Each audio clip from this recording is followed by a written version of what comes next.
안녕하세요. 드라마 속 장면을 분석하는 투신입니다. 지난 주말에 방영된 눈물의 여왕 4화에서도 다양한 결정적 장면들이 나오며 꽤 많은 떡밥들이 공개됐습니다. 그래서 오늘은 4화에서 드러난 떡밥 장면들을 하나씩 살펴보려 합니다. 그럼 바로 시작하겠습니다. 첫 번째로 살펴볼 떡밥 장면은 홍예인과 백현우의 관계가 틀어진 결정적 이유가 드러난 장면입니다. 과거 두 사람이 임신 소식을 알게 된 장면과 행복하게 아이의 방을 꾸미는 장면, 그리고 지금의 백현우 방이 원래 태어날 아기의 방이었다는 장면까지, 특히 천장에 가득한 별 모양 야광 스티커가 한순간에 사라지며 단 하나만 남겨진 장면은 두 주인공이 한때 유산의 아픔을 겪었음을 아주 감각적으로 나타낸 장면이었습니다. 천장에 붙어있는 단 하나의 별 모양 스티커와 그걸 바라보는 백현우의 쓸쓸한 모습을 봤을 때 이 부부가 겪었을 힘겨웠던 시간들이 자연스레 떠오르며 슬픔 감정이 밀려오기도 했습니다. 실제로 유산이나 사산을 경험한 부부는 그렇지 않은 부부에 비해 이혼 확률이 더 높다는 연구 결과가 있습니다. 과거 한 연구 결과에 따르면 유산이나 사산을 한 후 부부관계가 더 돈독해지는 경우도 있지만 대개의 경우 일정 기간 동안 부부 사이가 매우 약해진다고 알려져 있습니다. 유산이나 사산은 출산만큼이나 정신적, 육체적으로 많은 에너지가 소모된다고 합니다.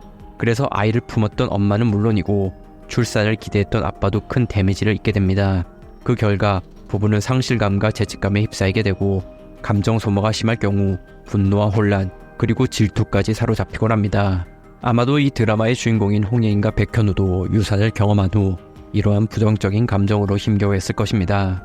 더구나 홍예인과 백현우 둘 다 힘든 걸 쉽게 내색하지 못하는 성격이기에 홀로 끙끙대며 힘든 시간을 보냈을 듯합니다. 그럼에도 백현우는 본인도 마음이 힘들고 아프지만 더 아플 홍예인을 위로하기 위해 다가갔을 것이고, 홍예인은 자신의 아픈 감정을 어떻게든 숨기기 위해 다가오는 백현우를 밀어내며 어쩔 수 없이 남편으로부터 점점 멀어졌을 것입니다. 홍예인이 일족 클럽에 목을 매기 시작한 것도 어쩌면 유산을 경험한 직후일 것으로 추측됩니다. 홍예인은 유산의 기억에서 도망치기 위해 백화점 사업에 몰두했을 것이고, 그 과정에서 남편과의 사소한 오해가 생겼을 듯합니다. 그렇게 두 사람 사이에 오해가 쌓여가며 둘의 관계가 돌이킬 수 없이 뒤틀려 버린 것으로 보입니다. 어쨌든 홍예인의 스마트폰 비밀번호가 아이의 출산 예정일이었던 10월 31일이라는 점과 천장에 붙어있는 단 하나의 별 모양 스티커를 결코 떼지 못하는 백현우의 모습으로 보아 두 사람에게 유산이라는 경험이 얼마나 큰 슬픔이었는지를 짐작하게 해줍니다. 그래서 홍예인과 백현우는 멀어진 부부 사이를 회복하기 위해 유산의 경험을 다시 끄집어낼 듯한데, 아마도 이때는 두 주인공뿐만 아니라 시청자들의 눈에서도 많은 눈물이 흘릴 것으로 예상됩니다. 두 번째로 살펴볼 떡밥 장면은 천다의 이중성이 드러난 장면과 윤은성과 그레이스고가 한편임을 나타낸 장면입니다. 4화 중반 이후부터 윤은성과 그레이스고가 함께 있는 장면들이 자주 나오며 이들의 진짜 정체가 여실히 드러났습니다. 반면 홍수철의 아내인 천다혜는 아직 정체가 제대로 드러나지 않았습니다. 천다혜가 몰래 양주를 싹 다 마시는 장면과 홍수철이 천다혜에게 장인어른이 아이비리그 교수라고 했던 장면, 그리고 그레이스고가 킨지가 딸인 홍예인만 자신이 중매를 서지 못했다고 언급한 장면 등으로 보아 천다혜는 신분 세탁을 통해 홍수철과 결혼한 것이라고 짐작해 볼 수 있습니다. 그리고 천다혜의 신분 세탁을 도와주니가 그레이스고일 거라고 추측할 수 있습니다. 그렇다면 천다혜와 그레이스고는 이미 한통속이고 이들 사이에 윤은성까지 합류한 것으로 볼 수 있습니다. 아무튼 4화 속 떡밥 장면들을 통해 윤은성과 그레이스고 그리고 천다혜가 킨즈를 집어삼키려는 빌런 그룹임을 다시금 확인시켜줬습니다. 그렇다면 앞으로 이 세 사람이 킨즈 일가를 서서히 압박하며 공격을 가할 텐데, 여기서 조금 의아한 부분이 있습니다. 어쨌든 킨즈 그룹은 대한민국에서 가장 큰 대기업 중 하나입니다. 그러니 아무리 윤은성과 그레이스고 천다혜가 합심한다고 해도 킨즈를 쉽게 장악하긴 어려울 것입니다. 그래서 저는 윤은성 뒤에 진짜 흑막이 있고 그 흑막이 윤은성을 조종하고 있는 거라고 예상하고 있습니다. 그렇다면 그 흑막은 과연 누구일까요? 여기서 세 번째 떡밥 장면으로 넘어가겠습니다. 세 번째로 살펴볼 떡밥 장면은 윤은성과 모슬이가 서로 스쳐 지나가는 장면과 홍만대 회장의 큰아들이 홍 회장에게 과거의 일을 사죄하는 장면입니다.